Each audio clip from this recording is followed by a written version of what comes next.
What maybe we could start by saying is that, as you said, there has been a lot of media attention following those reports, etc., and it's pretty much normal. We're not, we don't have any problem with that.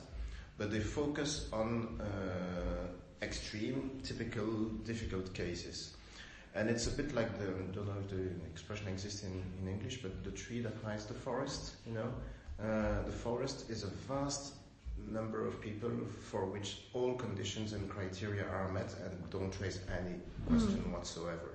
Terminal cancer patients. Yeah, so you should never... Well, there's a strong debate about psychiatric patients. It's a complicated debate, but it's still a very small minority of people. So it's not a good idea to use topical extreme cases in a sort of way to criticize the whole system and the whole law in itself, because the law applies in the majority of cases to people who are absolutely for which there is absolutely no problem whatsoever. Yes, terminal illnesses and polypathology. It's the same for minors. Of course, we got a lot of attention 3 years ago when the law was adopted. Since then, only 2 cases, so it's good news, of course. Oh, has there been a second one? I thought there was only one.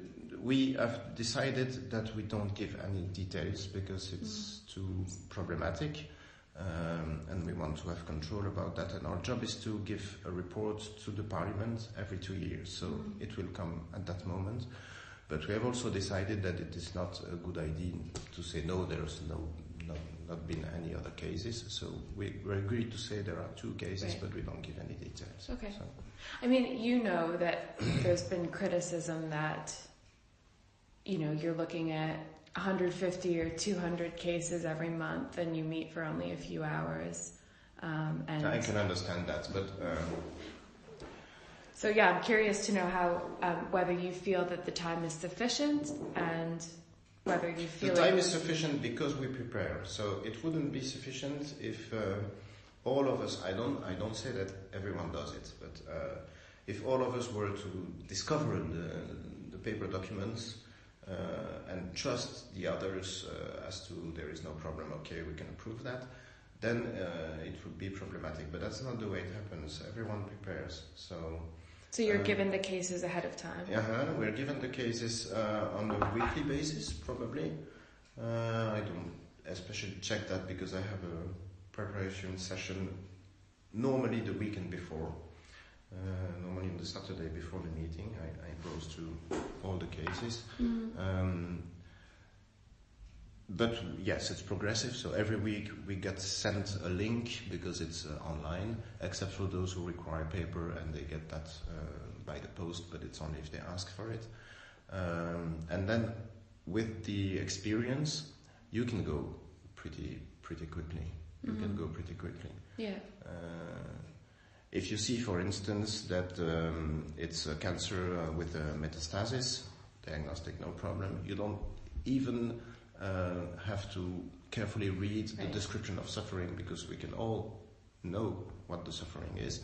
Then we check whether there is a written request and elements to prove that it was repeated. So typically it says a patient has been talking about euthanasia several times over the last few months. Okay, then you check that all the procedural requirements have been met, and at the same time talking with the patient about further therapeutic possibilities. If you talk about terminal cancer, you know that there is none. Then an important point is the opinion of the second doctor. So when there is also always an opinion of a second doctor, but sometimes the doctor is mistaken and doesn't summarize the opinion in the declaration itself.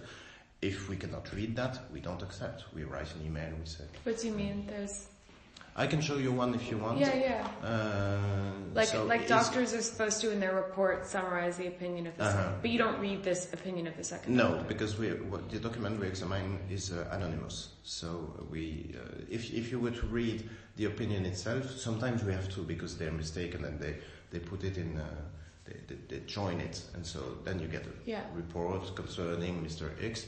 But normally we should not do that because it's anonymous. So we write to the doctor in this case saying, okay, it's approved, but be careful not to do it in the future because it's got to be anonymous. So yeah, it's a short summary of the medical condition, the existence of a suffering. And they're supposed to summarize the second opinion, but without saying the name of the doctor, or without saying the name of the doctor. And why the date of consult, the quality, because that's for statistical reasons. We have to know the quality, so which kind of doctor that is, and then summarize, which can be very brief. It should be a bit developed, but it's not always developed. But that's an important point. Couldn't they make up a second opinion? I mean, if you don't actually read the second opinion, couldn't that be fabricated? If you think about that, then they could fabricate the whole declaration itself. Sure. But you don't think you need to read this second opinion? I think, well, it's a matter of discussion. You should ask that to those who witnessed the adoption of the law, the problem of anonymity. Sure. It's a matter of discussion. Some of us think that it should be suppressed, and we could know about the names. I wouldn't be against that. Being able to know more about the names, but the law is as it is. Yeah, I was going to ask you what you thought about the anonymity.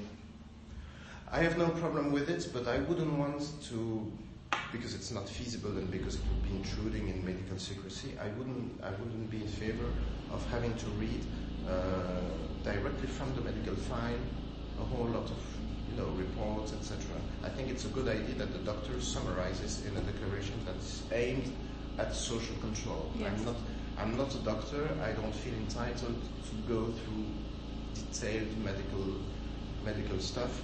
Especially, don't forget that 80% of the declarations is in Dutch, and if it's not typed, then you have to read the manuscript of doctors. It's sometimes a bit complicated, so please do summarize. But then the system, and that's a very important point, it can be surprising to some, but the system has to be based. There was when the law was adopted, a discussion as to whether it should be an a priori discussion granting someone the right to ask for euthanasia. I suspect that if the situation evolves someday in France, given their organization and ideas, it would be something like that. But it was strongly rejected in our debates in favor of private discussion and decision between patient and doctor. But it's not a medical decision like anyone else, of course, because it concerns the life and death of a person. So it's a private decision, but with an external social control afterwards. Sure. So when you remember that, and when you understand why it was chosen to do so, then the conclusion is, to a certain extent, you have to trust what's been happening in the room, in between doors and four eyes, between the patient and the doctor. So if a doctor tells me that this patient has required euthanasia several times for months, I do trust him.